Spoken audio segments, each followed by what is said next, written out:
What are my favorite writing gadgets slash programs? That's a great question. I'm going to try to cover that today. This includes everything from keyboards to what writing software I use, etc., etc. And obviously everyone should do exactly what works for them, but I thought it'd be fun to kind of review what I've used over the years and what I've settled on now as someone who has been writing fiction for 10 years now. I've kind of been through the ringer and I have figured out what works and what does not work for me personally. And if we have similar styles, perhaps they will work for you too. We're going to start off with the big one, and that is the keyboard. Literally, the keyboard is probably one of the most important things in your writing toolkit, because if you type a lot, that's bad for your hands and your wrists. If you've been there, you know. Back in college for like a year, I was writing so much between, actually doing college stuff and writing my own stuff that I started to get carpal tunnel at the tender age of 20, and it was so bad that my hands would just go numb every night. Like I would be laying in bed trying to sleep and it would give me a panic attack because I was so freaked out that I was dying, that I was literally having heart failure because I couldn't feel my hands, but really it was just carpal tunnel. And the only thing that worked for me initially to kind of get over that, because I couldn't type and I had to save my typing for college, and that was using voice dictation. And when I told my critique partner this, she thought I was crazy, but I really did dictate an entire novel more than once over the course of probably 6 months using just voice dictation. I had bought the Dragon voice dictation software way back, and it was so much better than the Microsoft Word version. And the only thing that I will say as a positive for voice dictation was that it allowed me to be very good at dialogue. I credit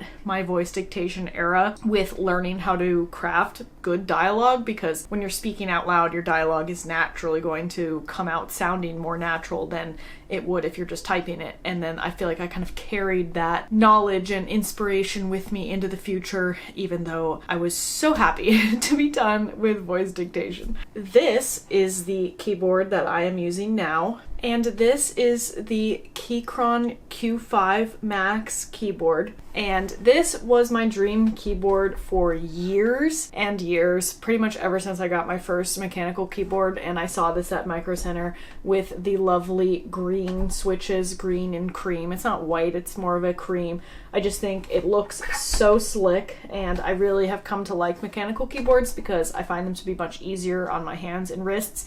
And I did use an actual ergonomic keyboard for a while after I finished with voice dictation, and I did like that, but it was just so oversized and clunky that I wanted something a little bit sleeker. And now that I don't write as much from not being in college, I can adapt to this without needing the ergonomic support, and it is definitely better for your hands than a normal keyboard. And I will admit this was pricey. I think I paid $215 for this keyboard, but this is what I rewarded myself with after I signed with my agent. After years and years and years and years of work, I figured that was an appropriate reward. It was something that I would continue to use for my hobby that may potentially turn into some sort of career, and this keyboard would last forever. It is heavy. This is probably, 4 pounds, so holding it up like this, not necessarily super easy. It is wireless, but you can also use it with a wire. I actually find it works better without the wire because my wire was having issues with my old mechanical keyboard. Long story you don't care about,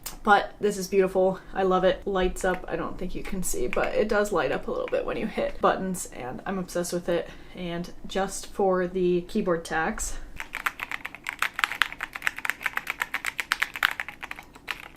there's your keyboard tacks. And now onto the next tier of importance, and that is your primary workspace. So I'm going to give you a little tour of mine. This is my desk area, and there are a few things that I want to point out that have become very important in my writing journey, and one of those is having double monitors. The double monitors are so important because I hate using split screen, especially with how often as a writer you compare documents to one another. Just having them not be partially cut off, having to change the zoom size, all of that stuff. Everything is just made so much easier if you can pull up a document on each screen and just have more room to navigate. You can have notes open on one screen and a document open on the other. Literally just everything, not even writing. I would recommend double monitors for anyone doing anything on a computer. It makes your life so much easier. And then of course we have some beautiful character art. That is one of my main characters, and that's my other main character art that I got commissioned. And then we have a map up here that I designed of the world and just being surrounded by things that are related to my manuscript, or at least my main one, you know, keeps me feeling inspired and adds to the overall vibe. This chair, I believe it is from Birch. I don't love it, so I'm not going to fully recommend it. It is just kind of whatever, it's acceptable, but it's not that comfortable, so don't get that. And then my mouse, I use an ergonomic mouse. This is the Logitech ergonomic lift mouse, and I love it because it's really small, so it's perfect if you have small hands like me. Some of the ergonomic mice are just way too oversized, but this one is perfect and fits my hand perfectly. And if you're doing a lot of editing, especially like a lot of highlighting, deleting, copying, pasting, anything like that, just having your wrist not be laying flat on the desk is really good for your ergonomics. And this is also a sit-stand platform that my monitors are on, so I can raise that up whenever I feel like standing, which also helps. I do actually kind of like typing while I'm standing because I think being able to be a little bit more restless with my legs actually helps a lot with just getting like some nervous energy out. And then over here we have, these are my writing journals, so I'll just like write notes in them and then reference them when I need to.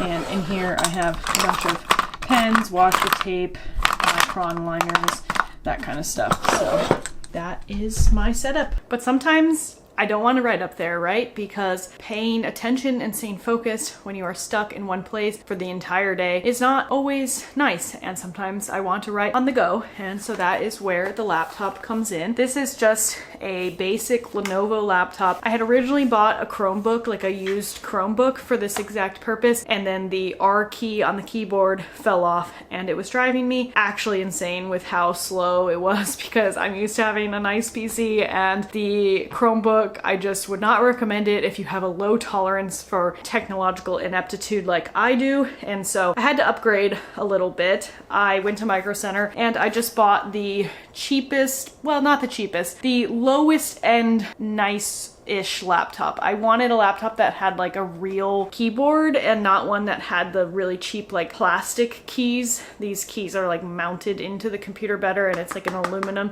case, and I think I paid maybe $500 or $600 for this, which was more than I wanted to spend, but I have used it a lot, especially when I travel, and I think it's really worth it to have something that I don't want to throw out the window every time that I write. And this is the Lenovo IdeaPad 5. Now let's talk about writing software. Now I was a firm Microsoft Word user for many years until I happened to win NaNoWriMo back in 2018, 2017, something like that. And one of the rewards for winning NaNoWriMo was a free download of Scrivener, which if you're in the writing world at all, you've heard of Scrivener. It's a desktop platform for writing that gives you way more functionality in terms of organizing notes, rearranging chapters, making timelines, character sheets, all contained into one program. And I used that for a while, but honestly, I never loved it because it just felt like too much stuff was going on. I'm not a big planner. I'm definitely a pantser, so I just didn't really use any of the external like notes, resources, timeline, character stuff. Any of that, I prefer to just handwrite because I think it helps my brain actually like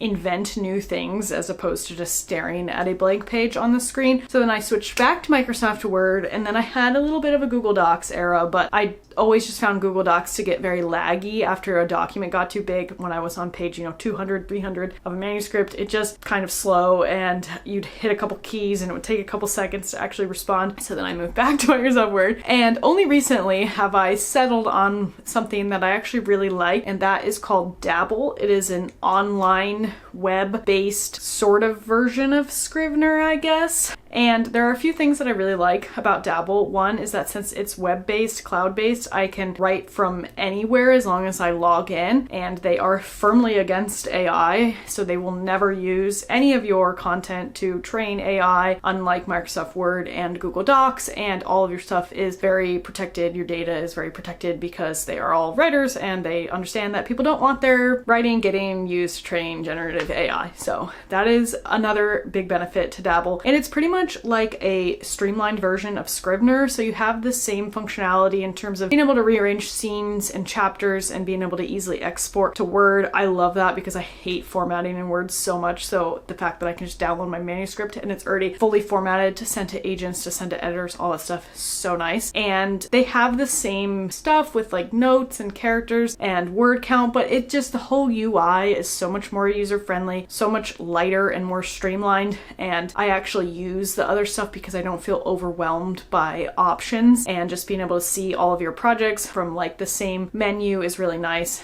And I've really enjoyed it so far. I've been using it for a couple months. I will say again, as a theme maybe in this video, the only downside to Dabble is that it is kind of expensive. You can get the very basic version for $10 a month, but it isn't even worth it because it doesn't give you any of the functionality. So I think I have like the highest tier, which is almost $25 a month, I think. And what I did is just I paid for a year up front. So I think I paid around $270 for the whole program for the whole year. Then at least you save a little bit of money doing the whole year up front. And then I don't have to think of it as another monthly subscription. Obviously, this is something that you really should only pay for if you think that you would get benefit out of it. I did the free trial first, and that's how I decided that I actually liked it. If you can afford it, if you feel like it's going to help your process, and in my case, I feel like it has, especially after I got agented and I was like, okay, this is actually serious. This is not just me dilly-dallying around for a couple years and hoping that something sticks. This is actually something that I'm going to do seriously in the future, and I want that to be as easy a task as possible. But you can, of course, be an exemplary writer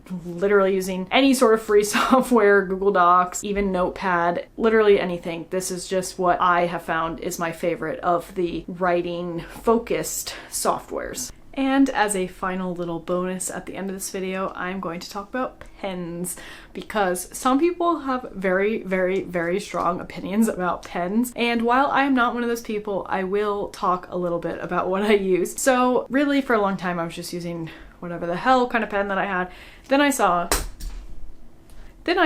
a video about someone loving these Kako, god damn it, Butterfingers today, using these Kako rocket pens from Amazon, and they said that they were great and they were really cheap, and so I ordered them. They came in a 3-pack, a purple, a white, and a pink one, and I just found out the other day that the pink one actually writes in pink font, but then the purple and the white one don't. They just write in black, so I'm not really sure how that happened because my white one ran out of ink, and so I thought, okay, I'll use the pink one now, because I've kind of been interchangeably using the purple one and the white one, and then I was disappointed to see that it wrote in pink because I didn't want it to write in pink. I wanted it to write in black. And I did really like these. They were great, but I also feel like it didn't really last that long, but they wrote really smoothly, kind of between a gel and a ballpoint pen, because Lord knows I hate a ballpoint pen, and I enjoyed these for sure. But then I thought, okay, you know what, let's go with something a little bit different, something else highly recommended, and that is the Pentel Energel Liquid Gel Ink 0.7.